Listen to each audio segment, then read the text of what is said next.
So I am just a quick intro. I'm Jeff Vandrew. I'm an attorney, CPA, and also a CFP, and I'm the head of retirement and inheritance services for Unchained Capital. Today we are going to be talking about Bitcoin IRAs. And specifically, we're going to devote some time today to speaking about a recent case that came out this past November called the mcnulty case that had a pretty significant effect on how you're going to want to structure a Bitcoin IRA if you want to be able to hold, have any level of key control whatsoever within that IRA. So with that said, and here's our basic agenda. I like to start out with some real basic introductory materials on what an IRA is and why holding Bitcoin in an IRA can be so powerful. And the reason why I like to start out with that introductory material, which may seem a little bit overly simplistic to some people here today, is I find that when I'm speaking to people who are longtime Bitcoiners who are younger, right? I'm older, so I've been around longer than Bitcoin, so I had to have stuff in the legacy financial system. But a lot of younger Bitcoiners haven't, so they're not familiar with some of these concepts. So if this is old hat to you, just bear with me. I promise we'll get to the juicy stuff after we get through the more basic introductory materials. So with that said, why would we want to even talk about Bitcoin IRAs? Well, one thing it's important to keep in mind is there are currently $35 trillion in assets locked in U.S. retirement accounts. That's a lot of dry tinder that could be, flowing into Bitcoin here. So, all of us benefit the more Bitcoiners there are, right? Even selfishly, the more people that get into Bitcoin, the price of the Bitcoin we have goes up. So I really approach this from the perspective of how can we sort of unlock that $35 trillion? How can we get that moved out of these legacy financial assets and into Bitcoin? So with that said, we should talk about what an IRA is. So an IRA is an individual retirement account. It's a tax-advantaged retirement account that is not tied to your employer. So an IRA is different from, say, for instance, a 401k, which is the most common type of employer-based retirement plan that people have, in that it's not tied to your employer, which means in practical terms, you're able to choose how you invest your IRA assets. With an employer-based retirement plan like a 401k, your employer chooses how those assets are invested. Even if you have choice, they're the ones that are setting the menu, right? IRAs do allow annual contributions, which is obviously good, but the main way in which most people fund their IRAs is by a rollover into that IRA from an employer plan. So if you have a plan with your employer, which could be a 401k, a 403b, a 457, a TSP, even a defined benefit pension, when you separate from employment, either you quit your job, God forbid you get fired, your business closes down, God forbid, whatever the case may be, any kind of separation from employment like that, you can roll over on a tax-free basis those employer plan funds into an IRA. And the advantage of doing something like that, doing that rollover when you separate from employment, is that now you're not locked into the menu of investment options that your employer offers. You can pretty much invest in anything that's not against the IRS rules, right? And for our purposes here today, that would be Bitcoin, right? I mean, that's the business I've been in now for, since 2014. So we should also talk briefly about the difference between a traditional IRA and a Roth IRA. So a traditional IRA is an IRA that is funded with pre-tax dollars. The most common way that a traditional IRA gets funded is you have a 401k or other employer-based retirement plan. You separate from employment with your employer. You can roll it over tax-free into a traditional IRA. That's the most common way they work. These are pre-tax funds, which means that at the time you were making contributions to that employer plan that you rolled over, you were getting tax deductions for it. It also means that when you withdraw from that account in retirement, you'll pay income tax on the withdrawals. So it's a tax-deferred account. The other type of Roth IRA the other type of IRA we're going to talk about today is the Roth IRA. A Roth IRA is funded with post-tax dollars. And the nice part about that is it's totally tax-free. All the appreciation is tax-free. And when you make withdrawals in retirement later on, those withdrawals are free of all income taxes. No capital gains, no income tax, no nothing.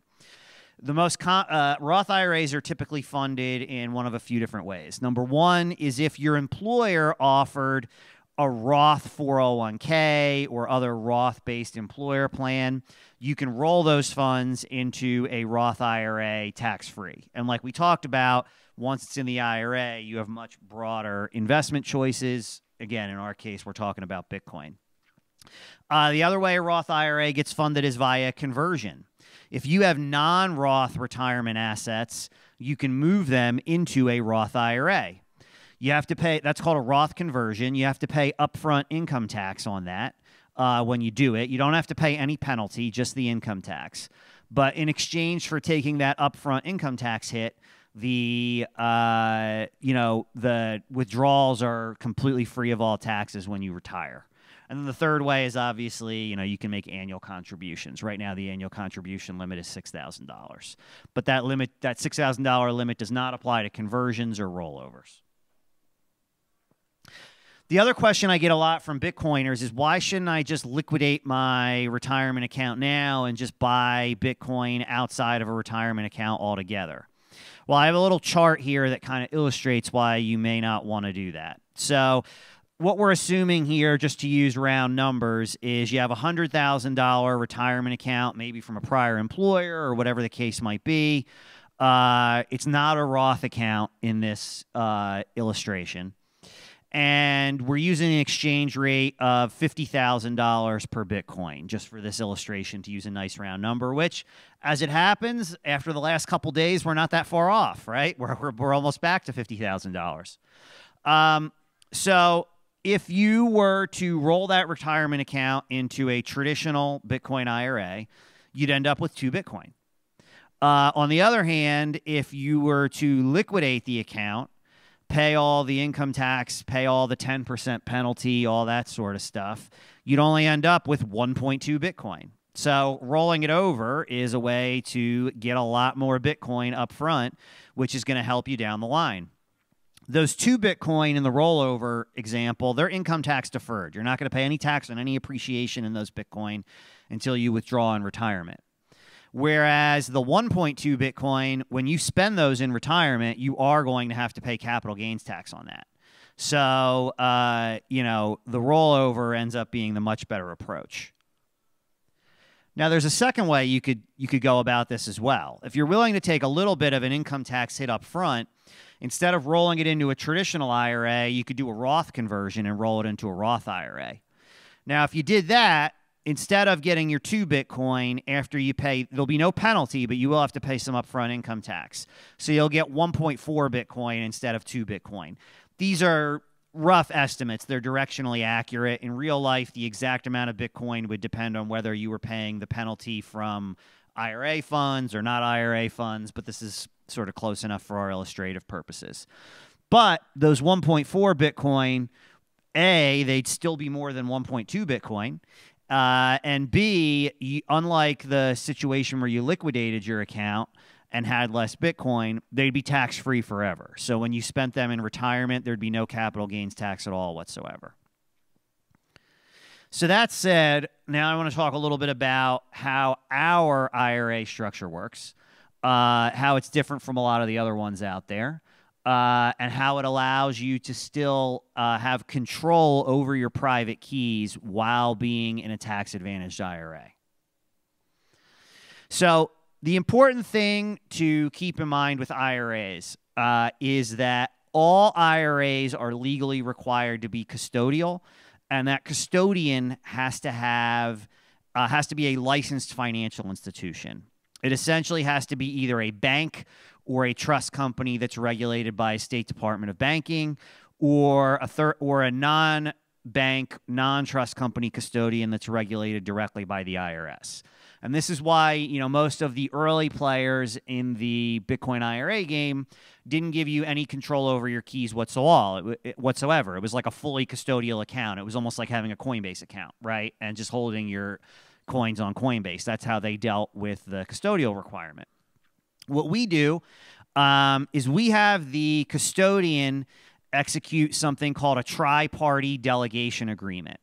So the way this works is the way our structure works at Unchained legally is all of your coins reside in what we call an Unchained vault. All that is it's a 2 of 3 multi-signature wallet, okay, where you need, for those who are not familiar with multi-signature wallets, that's a wallet where there's 3 underlying private keys. However, only 2 of those 3 private keys need to sign a transaction in order to move the coins. Any 2 of those 3 keys will work. So your keys are in this 2 of 3 multi-signature vault. That vault is titled, as is legally required, to the IRA custodian, which, again, has to be a licensed financial institution. So in our case, at Unchained, we use Solera National Bank for that purpose. But here's the rub, and here's how we're able to give you control over your keys. So the IRA custodian executes a tri-party delegation agreement where they agree to have no control over any of the private keys whatsoever. They have access to the public keys, so and the wallet configuration file, so they're able to see and verify that the coins remain in the IRA. That's important for IRS compliance purposes, as we're going to talk about in a little while. But they have no ability to actually take your Bitcoin, right? Because the private keys are delegated to 2 different parties. So 2 of those private keys are delegated to you as the IRA account holder, and 1 of those private keys is delegated to Unchained. The one that we hold at Unchained is basically, you can think of like a backup key, because, as I said earlier, these coins are held in a 2 of 3 multi-signature vault, meaning you only need 2 signatures in order to move the coins. You have 2 of the private keys. Therefore, you have a quorum of keys in this setup. At Unchained, we hold 1 key as sort of a backup in case one of your keys gets compromised or lost or anything of that nature. It's basically, it improves security for you. So in terms of how the process works in getting one of these set up, this is just sort of a diagram of the way we handle rollovers at Unchained. The short story is, let's say you have an IRA at a legacy financial institution, or you have a 401k. We make this really easy for you. So your old provider is going to transfer. You sign an authorization for us that allows us to reach out to your old legacy retirement account provider and authorize a direct transfer of funds in U.S. dollars. In this case, it comes via wire over to our IRA custodian partner, which is Solera National Bank. Once Solera gets the funds, they in turn transfer those dollars to Unchained. At Unchained, we automatically, without you having to worry about it, we convert those dollars into Bitcoin for you. And this is a service we offer in all 50 states. We even offer it for expatriates, so long as you have a U.S. Social Security number. We convert it to Bitcoin for you, and we automatically deposit it in that 2 of 3 multi-signature vault that, as I said, is titled to your IRA. Again, you have 2 of the 3 private keys. No one else knows those private keys. You generate them directly on a hardware device. So we support Trezor, Ledger, and Coldcard for that purpose, whatever your preference is. And if you've never used a multi-signature vault before, we have a concierge service where someone will get on a Zoom call with you, and they'll guide you through the whole process of generating keys, setting up the multi-signature vault on our user interface. If you don't have hardware devices, we'll even sell them to you if you want to buy them from us, which, again, you don't have to. You can use your own existing hardware devices. If you have existing hardware devices that you're using for another purpose, through changing what's called the derivation scheme, you can even use those same hardware devices to construct the multi-signature vault. and that multi-signature vault for your IRA will be legally and technologically distinct from any other wallets that you use those devices for. Because IRAs, for compliance purposes, everything has to be very, very segregated, as we're going to talk about in a little while. Yes.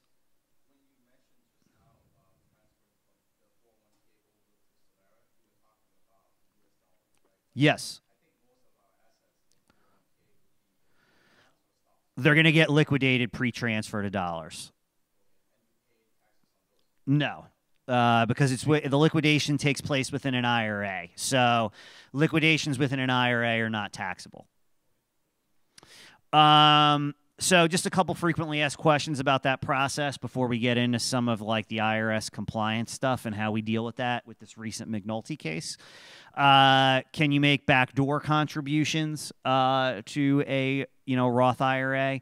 Absolutely. For those unfamiliar with that term, as I said before, the bulk of your contributions are probably going to be from a rollover from an existing account, but you can also contribute up to $6,000 annually. To make that $6,000 annually, if your IRA is a Roth IRA, the IRS puts certain income limits on you. Those limits are they change with inflation every year. They're around $128,000 for a single person or $198,000 for a married person. If you're over those income limits, you can make what's called a backdoor contribution to your Roth IRA every year. And that allows you to essentially evade those income limits. The only sort of gotcha on backdoor IRA contributions, if you want to do that, again, they're not required, is you have to have no other unconverted traditional IRA funds in order to do that. And again, just to emphasize, those income limits do not affect rollovers. So even if you're way over those income limits, you can still roll over as much as you want into an unchained IRA. If they're non-Roth funds, you can convert as much as you want to Roth. Those income limits don't apply. Do you have to roll over all of your IRA balance into a Bitcoin IRA? No, you do not have to do that. Partial rollovers are absolutely allowed if you want to leave some of your assets in the legacy system. Are you required to complete a rollover? No. I mean, if you don't have any legacy financial system accounts, you can just make annual contributions every year. You don't have to roll anything over if you don't want to. And then, as I said, you can absolutely still use if you have existing hardware devices, you don't have to buy new, fresh ones to make this work. Our team will guide you through, if you use us for this service, we can guide you through changing the derivation scheme such that you can create, multiple XPubs and XPrivs using the same set of hardware devices.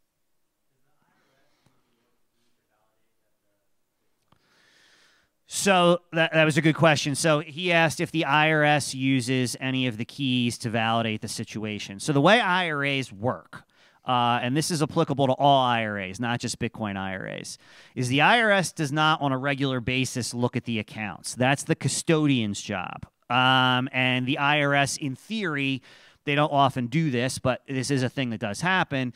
They check on that via random audits. So they could say, okay, you're being audited. The custodian has to produce whatever records to show that, this IRA was all in compliance. So the IRS doesn't have access to, on a regular, ongoing basis, to anything. The custodian, they subcontract this. In the case of our IRAs, they subcontract this to us at Unchained.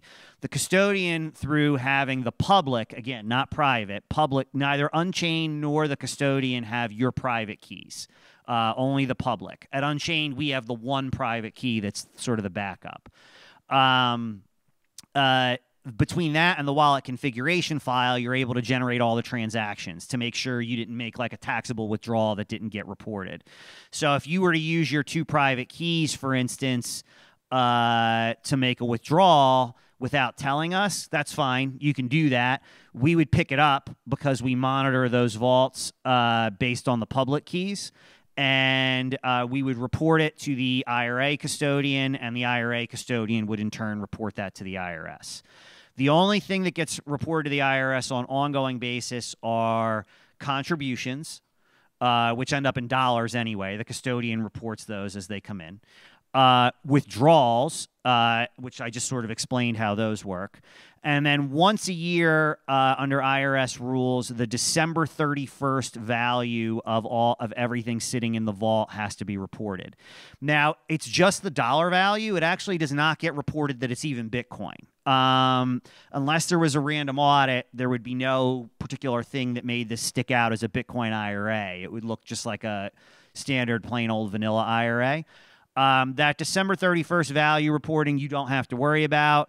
As I said, at Unchained, even though we don't have the ability to move your coins because we don't have a quorum of private keys, we do have the wallet configuration file and the public keys. Therefore, we know the amount of Bitcoin in those vaults on December 31st every year. We just generate a report and we send it to the custodian, and the custodian uses that for their IRS reporting. So the report the IRS gets just says, it doesn't say X Bitcoin. It says $1 million was in this IRA as of December 31st of, right now the December 31st, 2021 reporting will be due in May of 2022. So right now that's something that, we'll be working on over the next few months. Yeah, the question just for the recording was whether or not this applies to 403Bs. Absolutely. So a 403B can be rolled into an IRA as well. So 401k, 403b, TSP, 457, defined benefit pension, any of those can be rolled over. Usually your existing employer plan administrator will not allow them to be rolled over until you separate from employment. Some plans, and this is up to your plan administrator, it's not up to us. Some plans will also allow you to do what's called an in-service rollover, meaning you're allowed to roll the funds out tax-free while you're still working there. You haven't separated from employment yet. You'd have to check with your plan administrator on whether that's allowed. No.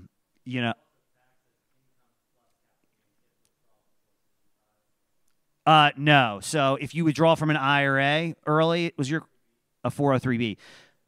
If it's a rollover, it's a rollover from a 403B to an IRA is totally tax-free. Doesn't matter how old you are. You could be 18 years old. It's still completely tax-free. The only time you have to pay any penalty, if it's a traditional 403B and you wanted it to be a tax-free rollover, it would go into a traditional IRA. If it's a Roth 403B and you wanted to roll it over, it would go into a Roth 403B. Yeah. Yeah, well, that would be a conversion. That wouldn't be a backdoor. So, like, if you have traditional 403B funds and you want to get them into a Roth IRA, you can do that. That would be a Roth conversion. You'll pay upfront income tax, no penalty, and then they'll be tax-free. They'll be tax-free forever.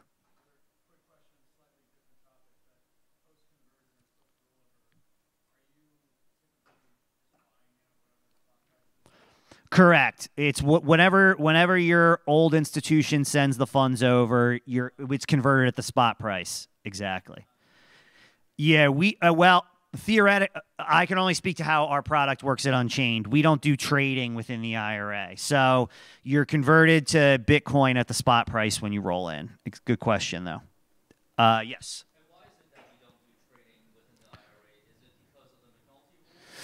No, it has nothing to do with the McNulty rule, which we're going to get to in a second. But it's just our platform is not designed for traders.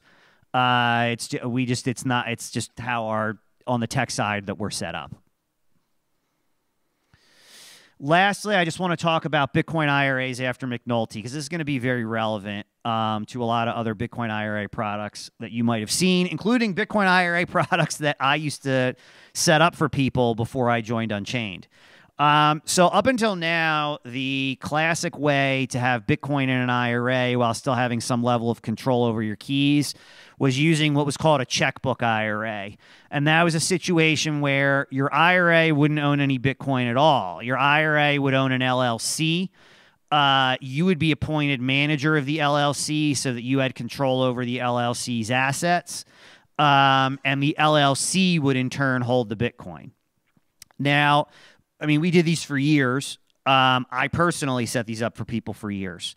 That there's a typo on there. It says November 2020. This case, McNulty case, was actually November 2021. It was just a few months ago. There was a tax court case called McNulty in November 2021 that, frankly, was a poorly reasoned case. I won't get into the reasons why here. But it created this sort of concept. The court said that basically the IRA custodian had to have, if you were going to do that checkbook setup, the IRA custodian had to be involved in not only holding the underlying LLC, but they had to be somehow involved in all the underlying transactions of the LLC, which is not how those checkbook IRAs worked. All the custodian worried about was the LLC. You were manager of the LLC, so you made all the Bitcoin transactions on your own, and the custodian had no way of knowing whether coins were going in and out. I mean, the custodian had no vision on anything at all. They were just relying on your self-certification that the Bitcoin was still being held by the LLC. So the McNulty court effectively frowned upon that. As to whether that was good legal reasoning, I don't know. It is worth noting that the McNulty opinion is a trial court opinion, so it is not binding on other taxpayers. You do not have to strictly follow it. However, you know, it does create some risk that the IRS will adopt this McNulty position as its official position and then start going after taxpayers. Again, that doesn't mean, even if the IRS adopts it as its official position, which it has not done yet, that doesn't mean you have to follow it, because you don't have to follow the IRS's position, but if you don't and the IRS audits you, you'd end up having to take the IRS to tax court, right? So one thing, you know, that you may want to do is comply with this sort of rationale in the McNulty case, sort of in the interest of conservatism, let's say, to kind of put yourself in a position where you don't have to worry about whether or not you're going to have to, you know, go up against the IRS in tax court. So the structure that we use at Unchained is not, as I mentioned before, it is not a checkbook IRA. There's no intermediary entity in between. You know, there's no LLC, there's no investment trust, there's nothing like that. The multi-signature vault that holds your Bitcoin is titled directly to the IRA custodian. So the IRA custodian has title to those coins. However, as I said, you, as the underlying what's called equitable owner of the IRA and equitable owner of the Bitcoin, the custodian delegates that private key control to you. So that gets rid of all the counterparty risk, right? The IRA custodian, even if they wanted to, has no way to take your Bitcoin. You're the only person, you have a quorum of keys. So you're the person that has control over moving those Bitcoin. Neither we at Unchained nor the IRA custodian have the ability to move your Bitcoin. What we do have, and this is important under the rationale of the McNulty opinion, is we do have vision over all the transactions. As I said, we know the public keys and we know the wallet configuration. And as a result of that, we know all the transactions, and those are monitored on a daily basis, such that if you make a withdrawal out of your IRA, we would strongly prefer that you let us know. It makes our job a lot easier for reporting. But if you do make one where you don't tell us, you know, we are still going to be made aware of that. The custodian will be aware of that, and that'll get reported to the IRS. So in terms of, like, you know, this being a problem from an IRS perspective, this is no different than a legacy financial system IRA at a discount broker, where they give you a password and they allow you to make withdrawals whenever you want, right? I mean, you know, if you have a TD Ameritrade IRA, you don't have to ask Ameritrade for permission to make a withdrawal from that IRA. You enter your password, you hit the withdrawal button, and the money goes out the same day. This is no different. Instead of that mechanism being holding a password, you hold your private key, and you're able to do that. And just like with a legacy financial system IRA, you know, TD Ameritrade can view that transaction. They report it to the IRS. The IRA custodian has, vision over that transaction. They're able to report that transaction to the IRS. So what we're trying to give you here is the best of both worlds, where you're taking a conservative approach to IRS compliance, nobody's trying to pull one over on anybody. But at the same time, you're not worried about counterparty risk, having some custodian holding your private keys. There's no that there's nothing's being rehypothecated, right? You have the keys, you have control over the Bitcoin. If your custodians, obviously in the case of Unchained, our product, we stand by it. This wouldn't be the case. But if you had a custodian who just their customer service was terrible and you couldn't get your coins out, that's never going to be a problem, right? Because you have your private keys, you can just pull them out whenever you're looking to do that. So that's how we're complying with McNulty. And for the rest of this period, we've got about 10 minutes left. I wanted to open up to the floor to Q&As because I know we typically get a lot of questions on these presentations. Yeah, you there. Yes. Mm-hmm. No problem. Ask away.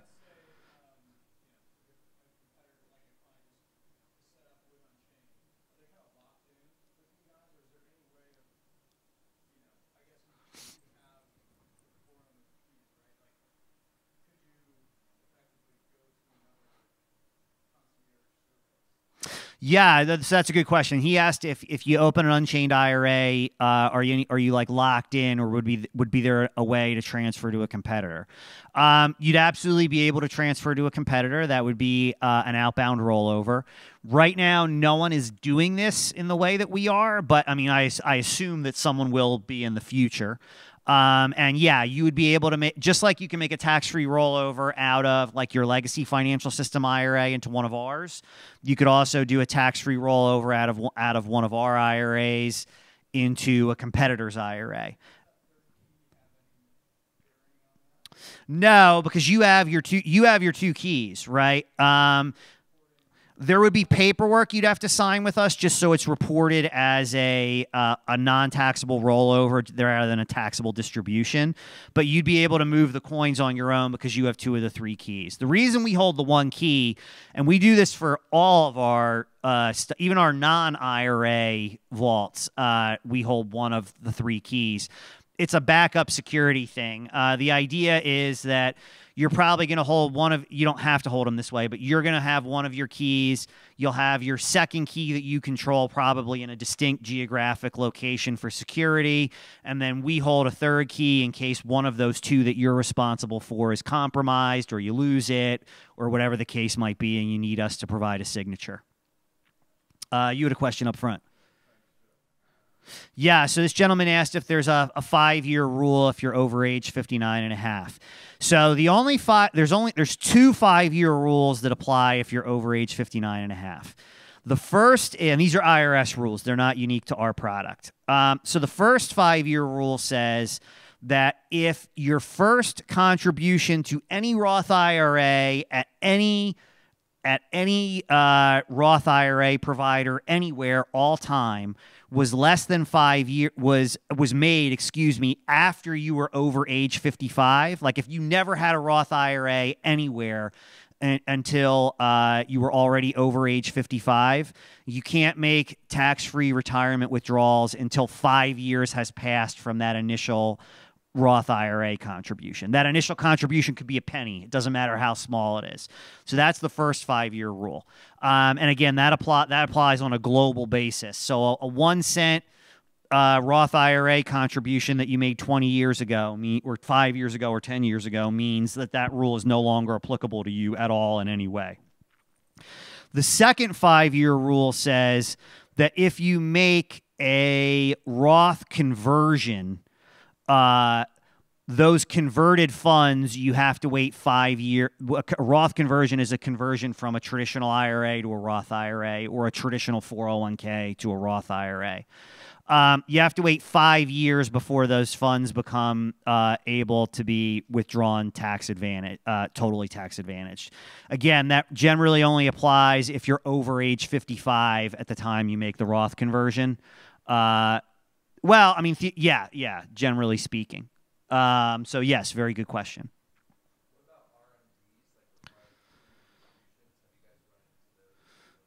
Yeah, so this gentleman asked about RMDs, required minimum distributions. So RMDs only apply to traditional IRAs. There are no RMDs for Roth IRAs. And this is an IRA like any IRA. So if you're over age 72, the IRS rules say that you have to make a certain required minimum amount of withdrawals every year for the rest of your life. It's based on an actuarial table, how large those required withdrawals might be. Again, only if you're over age 72 and only with traditional IRAs in this case. If you're required to take RMDs, that's something we can facilitate for you. It's also worth noting that all your IRAs at all institutions are treated as one big IRA for RMD purposes. So if you have an Unchained IRA and you have an IRA at like Fidelity, you could, if you wanted, you could take your whole RMD that year out of your Fidelity IRA. You don't have to split it up between the two. But if we're your only IRA, or for whatever other reason you want to take your RMD if you're over 72 from our IRA, absolutely, that's just like any other distribution, we can facilitate that. So if you go to unchained.com, you can schedule a consultation with our client solutions team. They'll walk you through the whole process. I'm not client-facing at Unchained, but we have a great team of people that are. They'll walk you through the whole thing, answer any questions you might have, and get you set up when you're ready to move forward. All right, guys, thank you very much for listening. I really appreciate it. Everybody have a good rest of your conference.